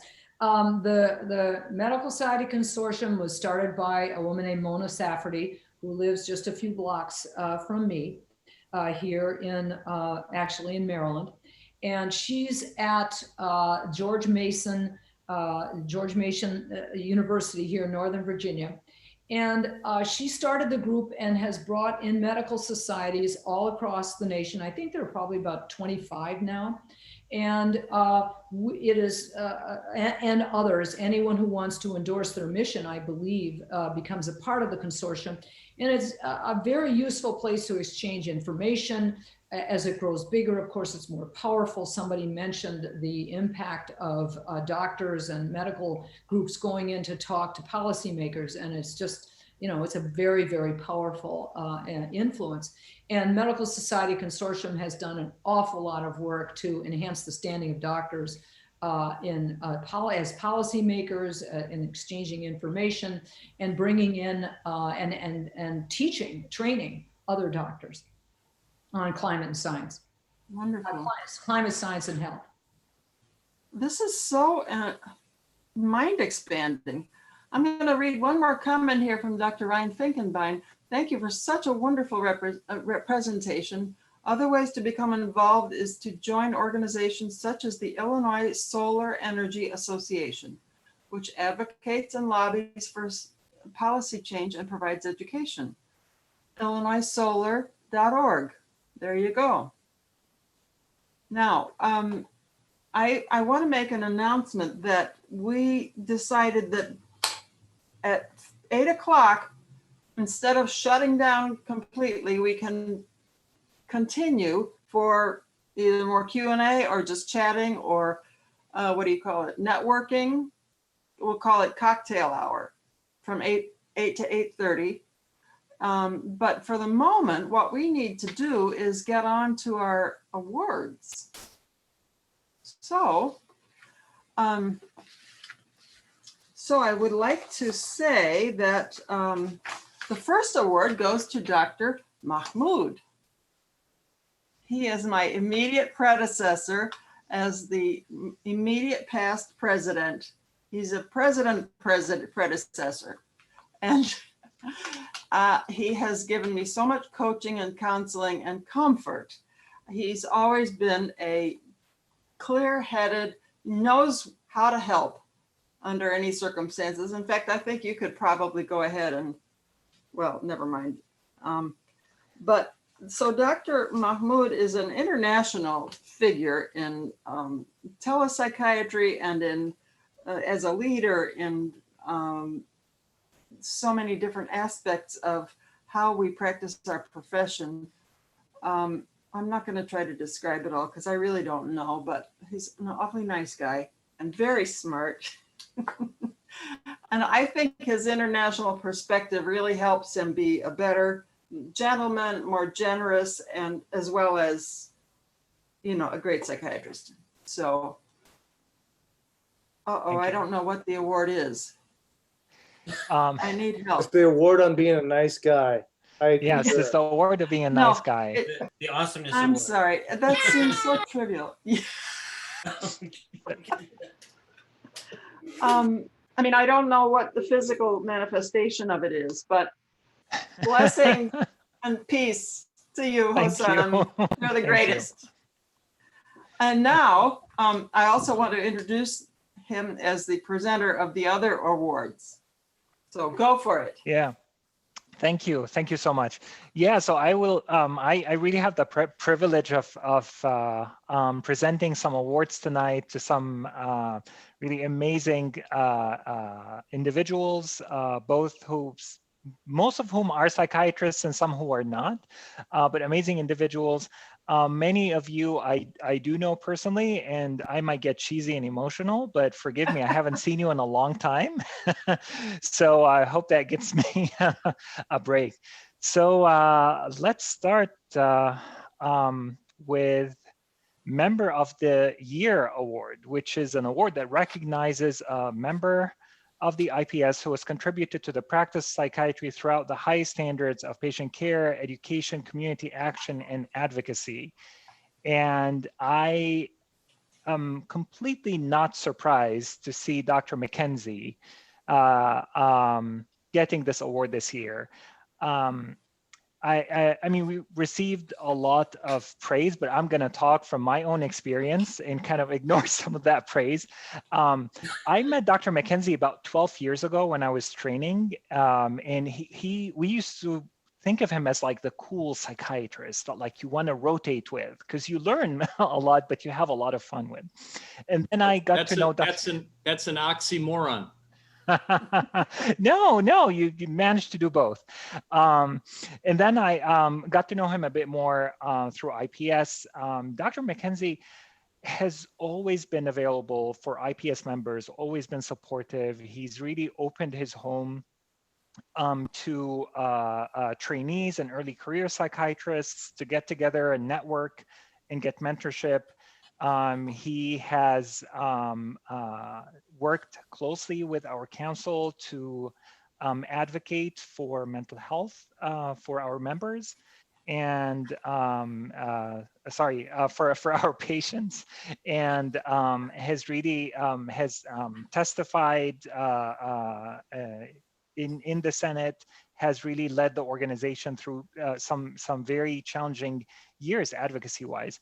And so I am very happy to be presenting this award to him. I'm not physically presenting it. Hopefully it's on its way in the mail, but very well deserved. I'm very happy to be announcing this award to you. Thank you very much. I don't deserve it, but it means a lot to me, and thank you so much for even thinking of me. But far more important than me is our Legislator Award, who anything that I've done this last year or so in Springfield, we have a wonderful state rep that I know you're going to recognize in a minute with these awards, but it's easy to do when you find the right people that are so dedicated to mental health and for the citizens of Illinois. So thank you for the honor. I really appreciate it, but things get better with the following. Thank you. I'm going to have you join me for that later part. But next, I believe we have the Early Career Psychiatrist Member of the Year Award, which is Dr. Chandan Kandai, who also received a lot of praise that I also will ignore and talk about my personal experience with him.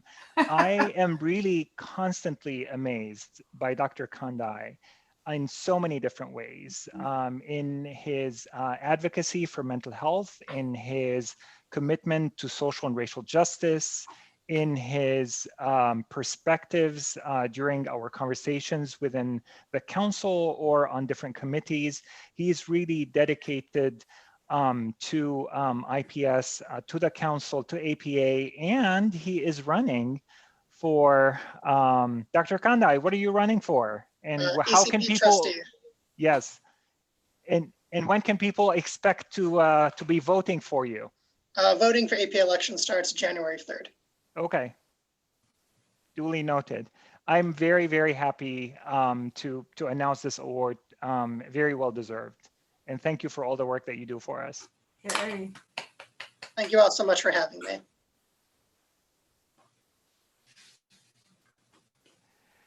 So next, it's really very exciting this year to be announcing the 3 trainees in psychiatry are receiving this award, which is the Resident and Fellow of the Year award. This is an award that recognizes a resident or a fellow member of the Illinois Psychiatric Society who best represents in the view of their colleagues and teachers the ideals of being a dedicated psychiatric trainee.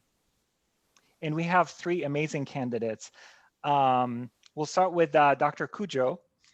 And I'm actually gonna, I decided to take a couple of quotes that describe her. The first one says, every once in a while, a resident comes along who makes us glad to be educators. Dr. Cujo is one such resident. We believe she well represents the ideals of being a dedicated psychiatric trainee. She demonstrates a combination of compassion and intellectual curiosity in all she does. In 2019, she was one of 3 residents selected for the Health Equity Ambassador and Leadership Scholar Program through the Office of Equity, Diversity, and Inclusion. They are conducting a series of informational sessions on key mental health topics for children in collaboration with a non-for-profit organization serving fatherless boys. Really amazing work. And I'm really happy to announce your award. Dr. Cujo, are you there? Yes, I am. Thank you Yes. for this award. I feel really honored. Thank you. Thank you. And next we have Dr. Joshua Elohi. I also have a couple of quotes to describe him. It says here, beyond his potential for teaching and scholarship, he has showed advocacy for his fellow residents by initiating a wellness curriculum for our trainees. In his PGY 2 year, he created a wellness program to improve the biopsychosocial needs of psychiatry residents, including getting the department to pay for lunch for residents, very important. One day a week, the development of a buddy program for junior residents to have support from senior residents, an awards program, and others. He is now the Wellness Committee Chairperson and organizes a wellness committee made up of residents from all classes in our program, an example of his remarkable leadership skills.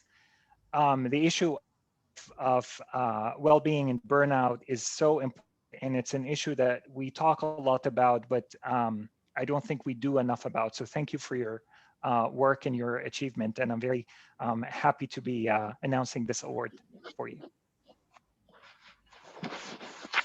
Y'all are so nice. Thank you so much for this award. It really means a lot to me. Thanks for those of you from my institution who have meant so much to me who are here. Dr. Swantek, Dr. Casilla, I see you there. Thank you so much for everything. Thank you. Oh, next we have Layla, Dr. Lick, who I have known for quite a few years. Dr. Park has been active with some of our committees, our communication task force. She actually stepped up at a very timely, in a very difficult situation, in the sense that as I was transitioning to become president, I was the editor of Mind Matters, and as you know, one assumes the presidency, the requirements kind of pull you in so many different directions. And she has really taken on that role of editor and made Mind Matters her own. And she's done an amazing job. She's been involved in advocacy. I've seen her in action. She is amazing. And I am very proud of her and happy to be announcing this award to her. Thank you. Thank you. Thank you so much.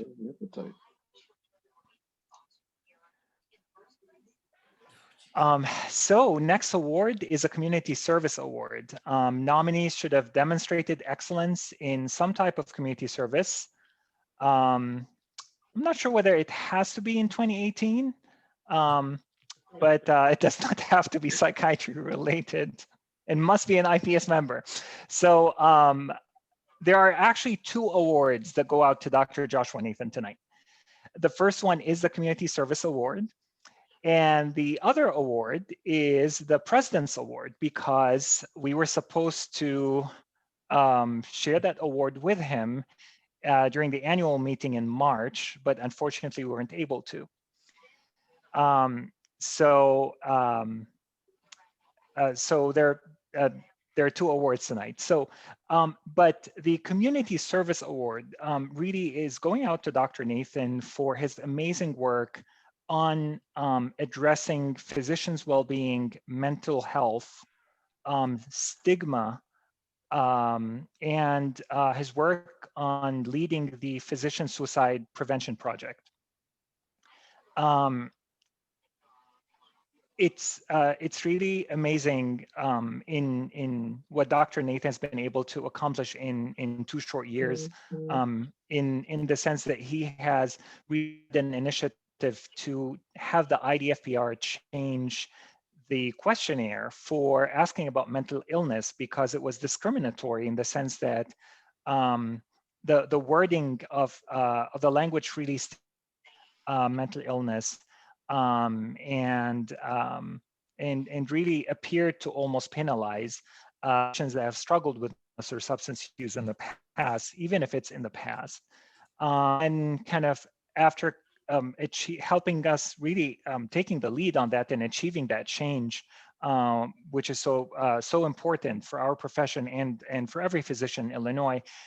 He led the Physician Suicide Prevention Project, which was I believe took about 1.5 years of work, and really aims at helping destigmatize conversations about mental health and mental illness among physicians throughout the state.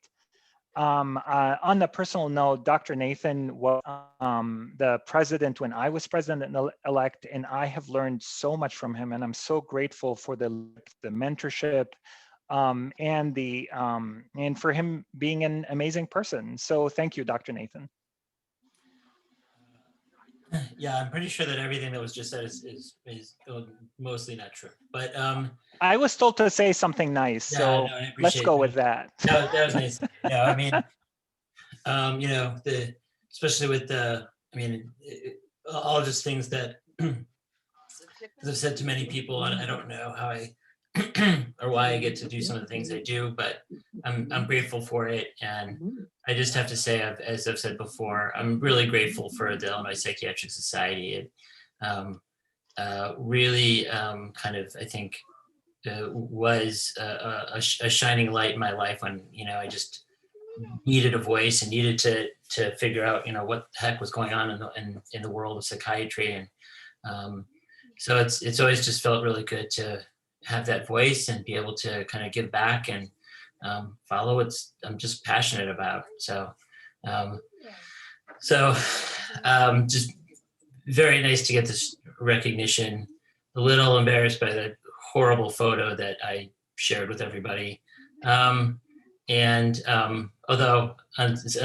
it was actually like in focus, and it might actually be worse. Is that in 8th grade? Is that your 8th grade photo? No, it's just blurry. So you can't see the wrinkles or the gray hair. And for some reason, I don't seem to have as much forehead as I usually do. So, but anyway, thank you very much. I just really appreciate it. And yeah, and I was not joking before about how Hossam should get the award for awesomeness. So, I mean, it's really, you know, mutual. I'm surprised he says that he learned a lot from me, because I'm pretty sure I taught him nothing, but I'm pretty sure it's all the learning's been in the other direction. So from him and Jim and, you know, everybody else here, honestly. So, well, Jim a little bit, I guess.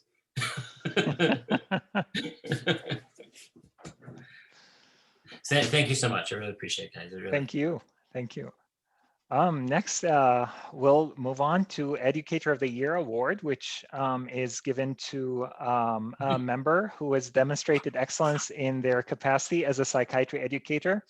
Again, it says in 2018, which actually Dr. Agarwal, AKA G, has received an award. It's 2 consecutive years, although because we skipped 2019, but yes, in 2018, he was recognized, he received IPS award for the most innovative educational program.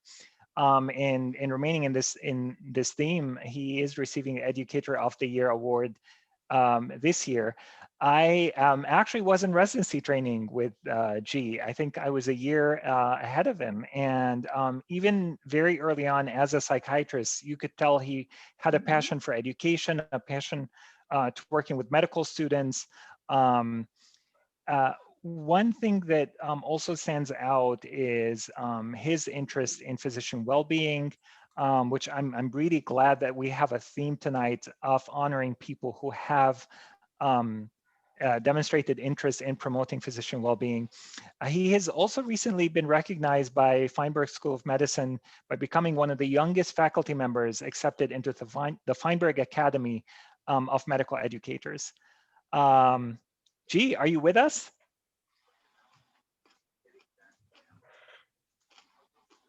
No, he's burned out. Sorry? He's burned out. He's teaching somebody somewhere, clearly. He must be teaching somebody somewhere. Or he, maybe he thinks, you know what, I got my award last year, I'm done. But we'd like to acknowledge his contribution and thank him well. So next, I would like to invite Dr. McKenzie to join me in honoring Representative Jonathan Carroll for outstanding achievement in Illinois Advocacy Award. A big, as many of you know, main focus of IPS is advocacy work and working with legislators in order to help advocate for our patients, for our profession, enhance the well-being of everyone in Illinois, and keep mental health part of the conversation. And we cannot do that if we did not have champions that work with us, that are willing to listen, willing to engage, and willing to advocate for mental health. I'm so happy that Representative Carroll is with us tonight, and I'll Dr. McKenzie say a few words. Thank you for asking me. I'm honored. Our state representative, Jonathan Carroll, he's in second term, 57th district, Northbrook area. There are a lot of psychiatrists in his district, and I like that you picked the word champion. He is absolutely a champion in so many ways. The other word that comes to mind is safety. And what everyone needs to know about our state representative, Jonathan Carroll, is he is so interested in the safety of patients or our citizens and our patients and those who are yet to be patients. When he's not busy at Springfield, he works with adults with educational and executive functioning, cognitive challenges to begin with. So he understands mental health to begin with, and he understands psychiatrists. It's all about safety.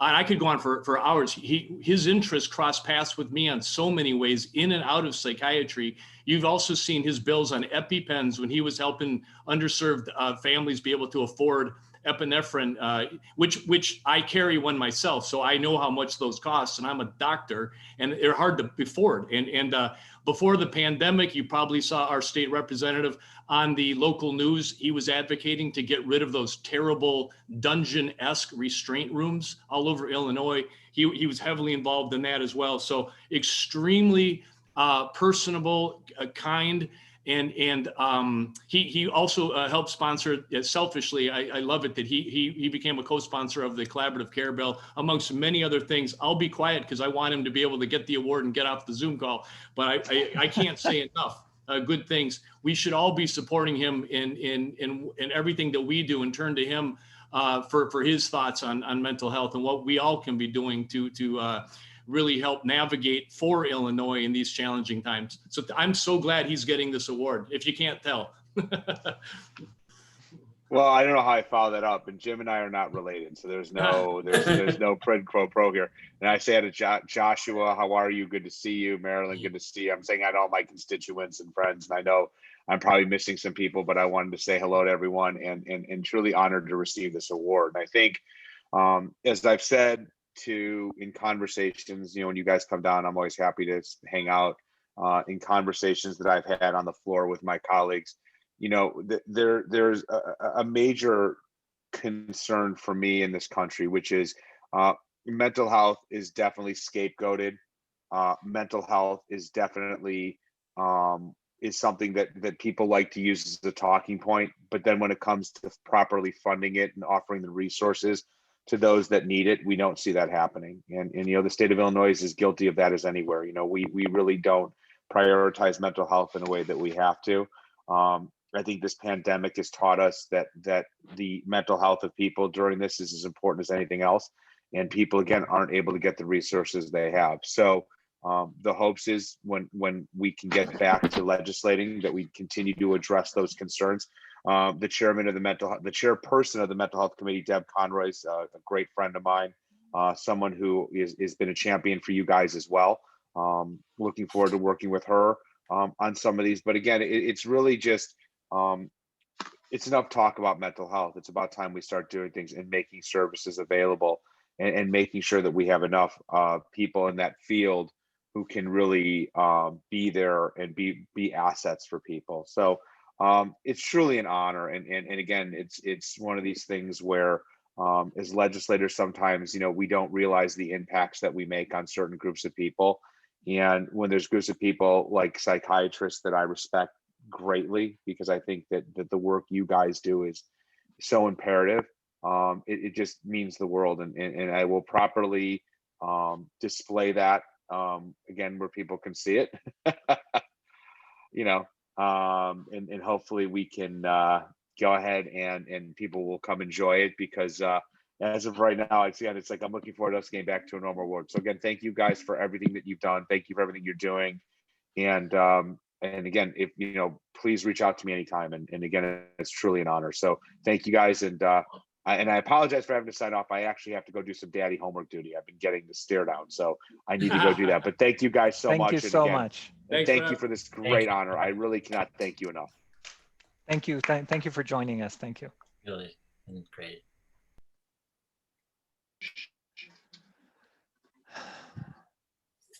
So next, I am very happy to announce the next award, which is the Innovation in Physician Wellness. I guess you picked up this as a theme that I'm very interested in.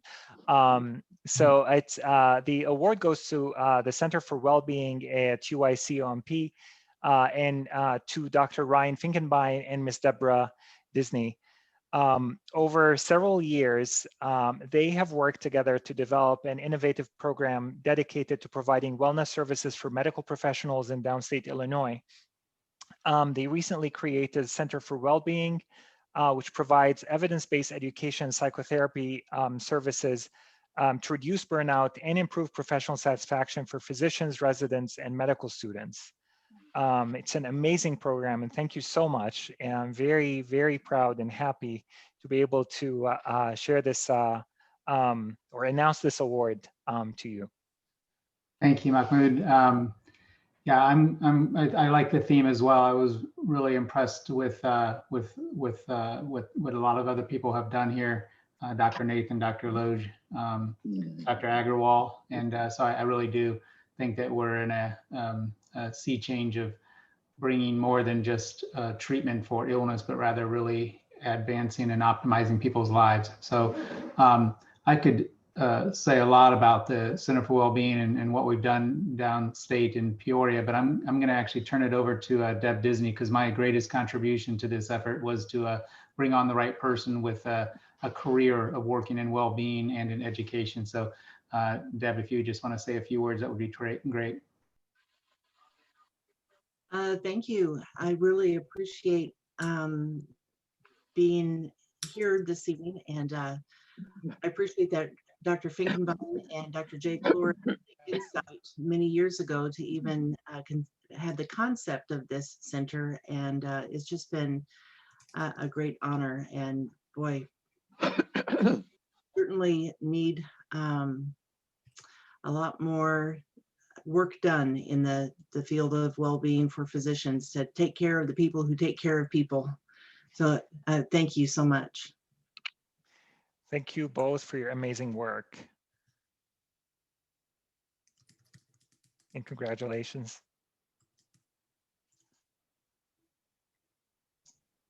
Thank you.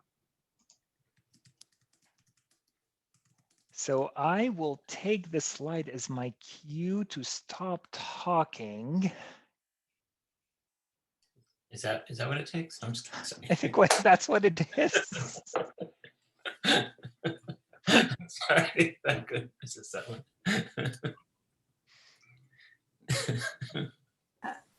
I just want to say congratulations to everyone. It represents, your awards represent a mass volume of really important work in so many different realms.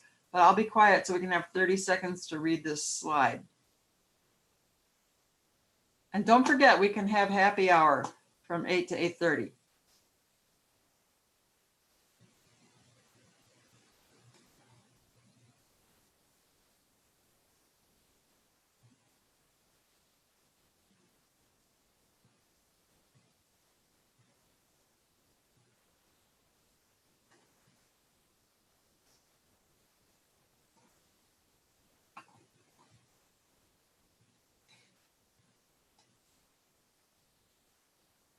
Okay.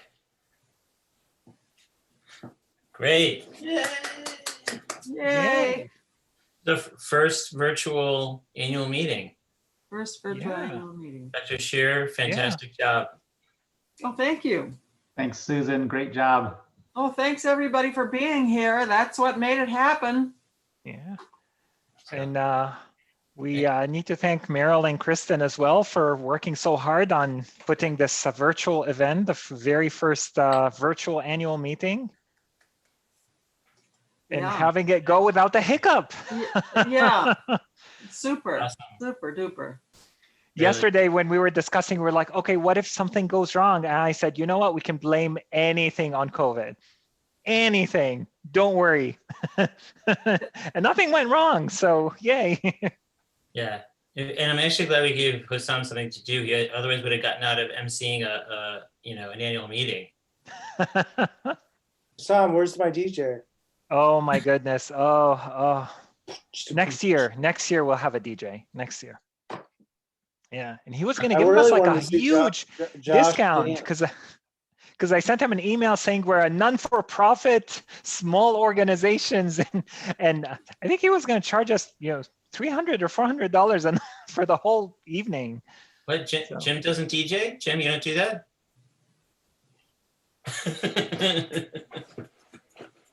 Come on. I mean, that's what a cool psychiatrist would do. I can get you some patients. I've got one of my patients that he told me that he's a rapper, and I didn't believe him. And he said, go on YouTube and listen. And my ears almost fell off from the swearing and the I don't know if I should be proud of this kid or if I need to call the cops. I'm not sure. Can it be both? Yeah. Hold on. There was a rapper in California a couple of weeks ago who got arrested after rapping about the crime that he committed. Oh no, don't tell me that. Yeah, it was on NPR. Yeah, it was true. It was all over the news. I might have to give back my award.